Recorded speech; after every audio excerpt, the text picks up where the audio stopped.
Welcome for another today's vlog, like legit. So today, gagala tayo sa MOA with my two best friends.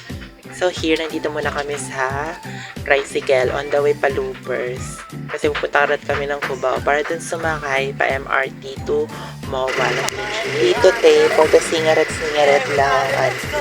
Hindi ko alam kung kinakayaan na ba ako ng best friend ko dito, like legit. Sorry te, love you. Ganda.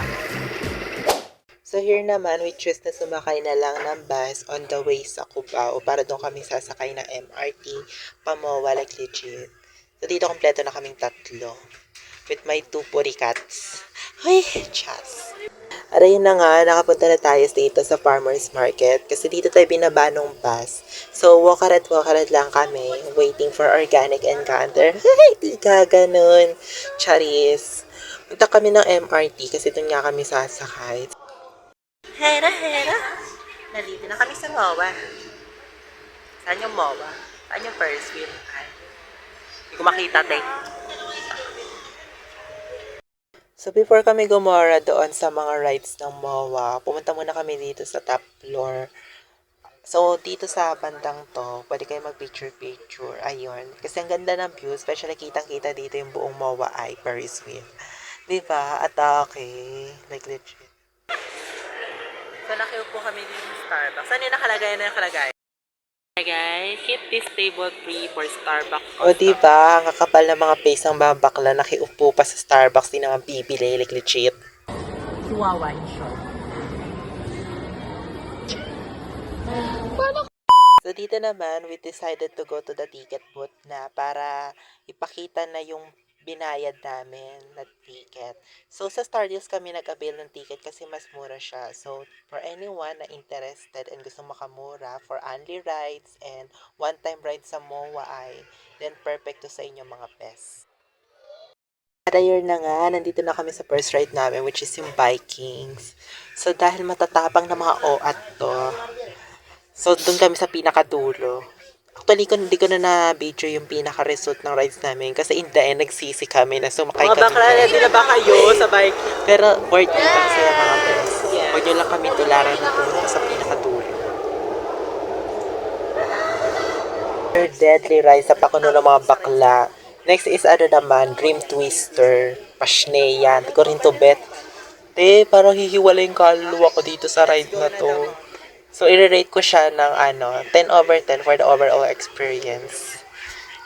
Pero 1/10 for me kasi ayoko na ulitin. 10/10 siya kasi enjoy. Pero mas malala yung takot. Yung trauma. So, never again. Like legit. Ay! Promise mga te, mukha lang siyang di nakakatakot. Pero once na nakasakay ka na, magsisisihan mo, mas malala pa siya ba't doon sa Vikings na nauna namin sinakyan na ride. Te, paikot-ikutin ka pa naman sa ere, like legit. Ayoko na. Charis, sani naman ang pinaiikot-ikot. Ay, di gaganon. Diba, kita nyo naman kung paano kayo pinaikot-ikot dyan, like legit. So, dito nakababa na kami. And malaki tagay pagsisisi ko dyan. Na para ba akong mawiwiwiret. Like legit. So, ayun nga. Again, di ko na siya uulitin. Dito nakababa na kami ng best friend ko. Diba? Nahihilo-hilo na si bestie niyo dyan. So, tawa-tawa lang yan. Pero may trauma na yan. Then, pumunta muna kami dito sa MOA Seaside para dito muna kami tumambay mga te. And syempre, aura-aura muna kami. Then, yung dalawa kong best friend, they decided na kantahan ako ng belated happy birthday. Very kilig ang bakla dito. Uy! Birthday to you. Happy birthday to you.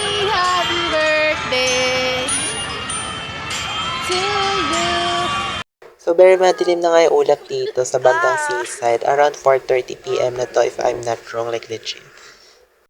So, itong next naman na sinakyan namin is one of the kiddie ride doon sa MOA, which is Barnstormer. Mga tayo, hindi kami umaangat dito kahit anong pindot namin dun sa green switch. Siguro dahil si Rasha or siguro dahil mabigat lang kami. Huy, di ka ganun. Very fitted lang kami dyan. Very twink. Huy, or di lang, or sadyang di lang namin matanggap na mabigat talaga kami. Kasi nga, for kiddie ride talaga siya dyan. Tapos, bida-bida lang kami na sumakay kami dyan, diba? Very Jollibee yung atake. Huy. Ayaw talaga, te. Tayo makalipad. Sumuko na lang lahat. Overweight po yung aeroplano namin. Hindi po siya makalipad.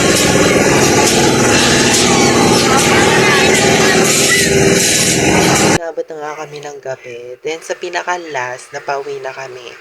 Meron pa drone effect si si Moa, like legit for Christmas. Well, nag-enjoy. Overall experience is 100 over 10. Parang baliktad, ganun. 100 over 100. So, ayun, punta na kayo dito sa MOA. Until January naman yung promos nila, especially dun sa mga rides sa seaside. So, that's all. Love yous. Mwah.